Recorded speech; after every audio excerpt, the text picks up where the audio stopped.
कुछ वाक़यात किसी दुनिया के किसी भी कोने में, अमेरिका के अंदर हो, यूरोप के अंदर हो या किसी अफ्रीकन कंट्री के अंदर भी हो, तो बाज़ वाक़यात ऐसे होते हैं कि वो रियासत का वजूद जो है उसको ख़तरे में आपको समझना चाहिए, और क्या एक फंक्शनिंग स्टेट है या नहीं है उसके ऊपर भी सवालिया निशान सामने आना चाहिए। पाकिस्तान में 2 वाक़यात ऐसे हैं जिसके ऊपर इंतहा से ज़्यादा एज़ ए पर्सन मैं कहूँ, पाकिस्तानी सिटीज़न कहूँ, एज़ ए जर्नलिस्ट कहूँ, एज़ ए ह्यूमन बीइंग कहूँ, इंसान के तौर पर कहूँ, तो कोई ऐसी वजह नहीं बनती कि जो रहीम यार ख़ान में पुलिस वालों के साथ हुआ तो उसके ऊपर तशवीश की लहर ना दौड़ जाए। और फिर जो कुछ बलूचिस्तान में जो कुछ हुआ पिछले 24 या 48 घंटे के अंदर, बलूचिस्तान में इक्का दुक्का वाक़यात होते हैं, पहले भी होते हैं, लेकिन अभी जिस लहर से जिस तेज़ी से हुए हैं, अगर ये कहा जाए कि उसके ऊपर तशवीश ना हो तो फिर हम पाकिस्तानी नहीं हैं। अगर ये कहें कि हमें तशवीश नहीं है तो फिर हम पाकिस्तानी नहीं हैं। तो अगर हम पाकिस्तानी हैं तो हमें क्या काम करना चाहिए। बलूचिस्तान में जिन लोगों को मारा गया वो इसी मुल्क के बाशिंदे थे ना, मेरे आपके बेटे थे, किसी के भाई थे, किसी के खामद होंगे, किसी की तो औलाद थे ना, इसी सरजमीन में पैदा हुए थे। तो उसको मारने वाले कौन है? पहला सवाल यहाँ से उठता है। कच्चे के डाकू हम हमेशा से सुनते हैं, जब से पैदा हुआ ना मेरी सारी उम्र गुजर गई, कच्चे के डाकू, कच्चे के डाकू। सिंध में भी और पंजाब की इस बेल्ट के अंदर भी फ़ौज डाली है आपने, फ़ौज डाल के भी कच्चे के डाकू नहीं मारे गए। रेंजर्स डाले आपने, रेंजर्स डाल के भी कच्चे के डाकू नहीं मारे गए। पुलिस वालों को मारना शुरू कर दिया, और उनके पास ज़्यादा लॉन्ग रेंज और ज़्यादा बेटर वेपन सिस्टम मौजूद है जिससे वो मारते हैं। तो क्या हम एक रियासत हैं जो 150 डाकू होगा रहीम यार ख़ान के इलाके में, वो 12 पुलिस वालों को मार के हम उसको नहीं रोक सके?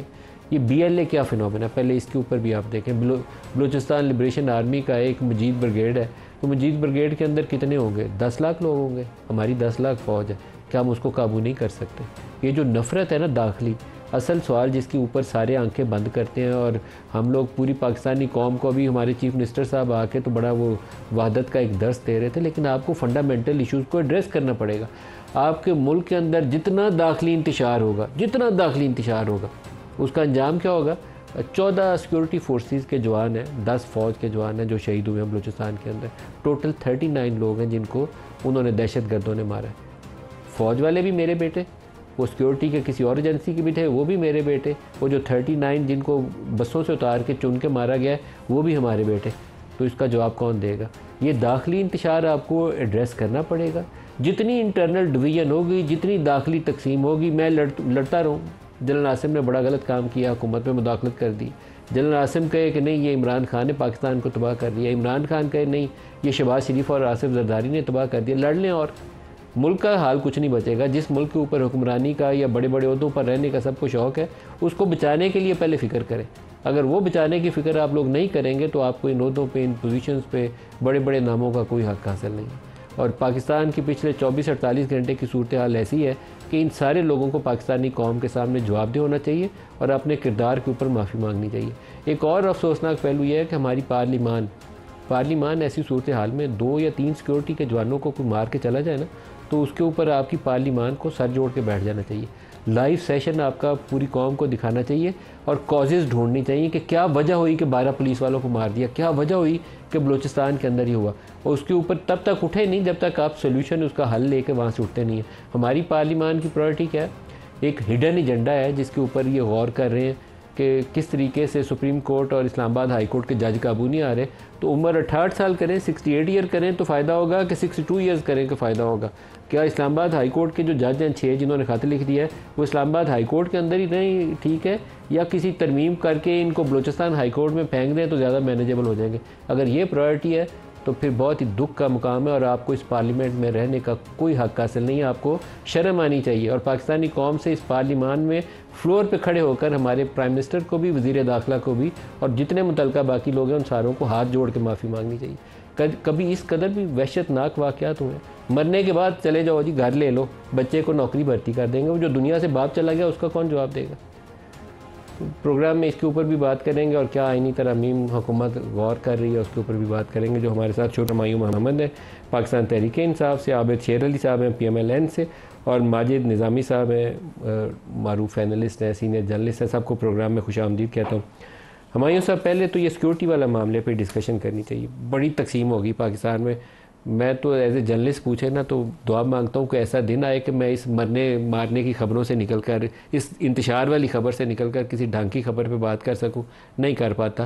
प्रोग्राम शुरू करने लगते हैं तो कोई ना कोई नया फसाद ही सामने आया होता है। आपको दुख नहीं होता, अफसोस नहीं होता कि हम पाकिस्तान को कहाँ ले आए?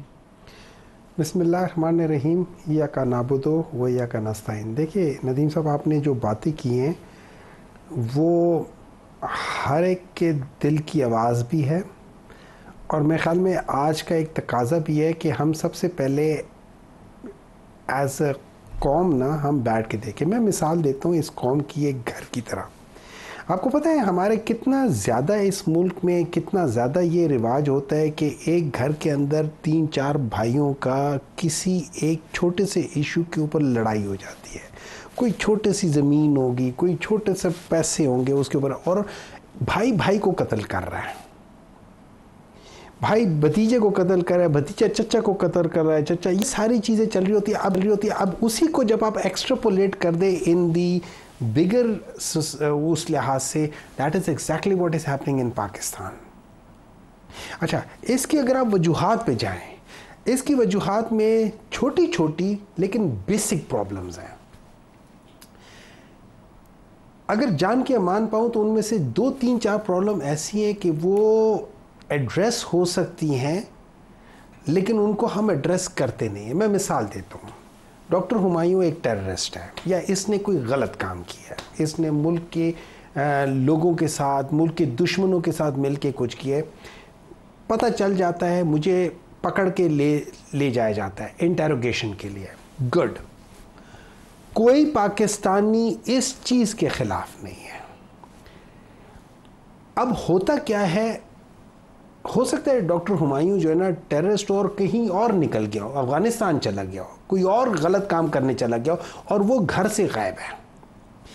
लेकिन हमारे यहाँ पे एक परसेप्शन ये है कि उठा लिया गया। किसने उठाया? हमारी ही हुकूमत के लोगों ने या एजेंसीज ने उठा लिया है। बेहतर ये हो कि मुझे पकड़ लिया एजेंसी ने, वो पकड़े और मेरे घर वालों को कहे कि तुम्हारा बेटा, तुम्हारा बाप, तुम्हारा भाई, तुम्हारा मियाँ इस चीज़ के लिए हमने पकड़ा है, हमारे पास है, let us interrogate and we'll give it back. Case register करके उसको कोर्ट ऑफ लॉ में करें। अब जरूर करें उसको, जिस तरीके से इंटेरोगेट करना है, इंटेरोगेशन आपका जरूरी करना है। लेकिन ये कर देना कि मुझे पता ही नहीं है कि मेरा भाई कहाँ है, मेरे बीवी को पता ही नहीं है कि मियाँ कहाँ चला गया, मेरे बच्चों को पता ही नहीं है कि बाप कहाँ चला गया है, जिंदा है, मर गया है, अगर तो मैंने, अब जब इस चीज़ को आप एड्रेस कर लेंगे ना, ट्रस्ट मी, आपका कम से कम 40-50% का मसला हल हो जाएगा। तो ये जो बलूचिस्तान में अभी हुआ है ना, ये आपके दाखिली तो इंतशार उसके अंदर बुनियादी तौर पर कैटलिस्ट का किरदार अदा करता है, लेकिन जब आपके दाखिली इंतशार बढ़ जाता है ना, तो फिर आपके जो वो दोस्त हैं जिनका अवलीन इंटरेस्ट ही होता है कि आपके मुल्क के अंदर फसाद ही फैला रहे, वो फिर उसको फंड करते हैं उस प्रोसेस को। अब हमने उस ज़मीन को हमवार करके उनको दे दिया,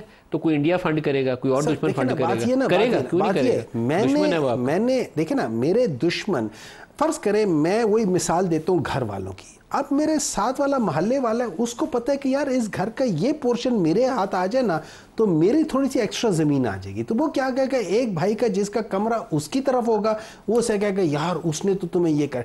अब वही सारी चीज़ें इस जगह पे ही हो रही है। बेसिक कॉन्सेप्ट यही है, असल प्रॉब्लम हम लोगों के अंदर है।